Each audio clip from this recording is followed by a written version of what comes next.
அனைவருக்கும் அன்பான வணக்கம். இன்னைக்கு நான் தலைப்பு அப்படின்னு பார்த்தீங்கன்னா, பண தட்டுப்பாடுகள் விலகுறதுக்கும், இந்த கடன் பிரச்சனை விலகுறதுக்கும் ஒரு எளிமையான ஒரு தாந்திரிக முறைகள நம்ம பார்க்கலாம். இன்னொன்னு பார்த்தீங்கன்னா, நமக்கு நகை அதிகமா சீட்டு கடைக்கு போய்க்கிட்டே இருக்கும். என்னதான் நம்ம இது பண்ணாலுமே சரி, அது நிலைச்சு நிக்கவே முடியாது. தேவையில்லாத வீண் விரயங்கள் போயிட்டுருக்கும். அந்த வீண் விரயங்கள் இல்லாம இருக்கிறதுக்கும், இனிமே நம்ம நகைகள் செட்டு கடைக்கு போகாம இருக்கிறதுக்கும், ஒரு எளிமையான தாந்திரிக முறை. இதில வீட்ல உள்ள ஆண்களும் பண்ணலாம், பெண்களும் பண்ணலாம். இது வீட்லயும் பண்ணலாம், கடையிலயும் பண்ணலாம். சரியா?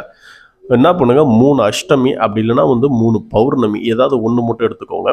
என்ன பண்ணணும்னா சொர்ண பைரவருக்கு என்ன பண்ணணும், பன்னீரால் அபிஷேகம் பண்ணணும். பன்னீரால் அபிஷேகம் பண்ணி அந்த பன்னீர் என்ன பண்ணணும், வீடு முழுக்க தெளிச்சு விடணும். இன்னொன்னா பீரோலெல்லாம் உள்ளே தெளிச்சு விடுங்க. வியாபார ஸ்தலம் கல்லாப்பட்டியில் தெளிச்சு விடுங்க. இந்த மாதிரி 3 பௌர்ணமி செஞ்சுக்கிட்டே இருந்தீங்கன்னா எப்பேற்பட்ட தடங்களும் விலகி வீட்டில் சௌபாக்கியமாக இருக்கும். மேலும் மேலும் வளர்ச்சிகளை அதிகமாக ஏற்படுத்தி கொடுக்கும். நன்றி, வணக்கம். மறக்காம நம்ம சேனலை சப்ஸ்கிரைப் பண்ணிக்கோங்க.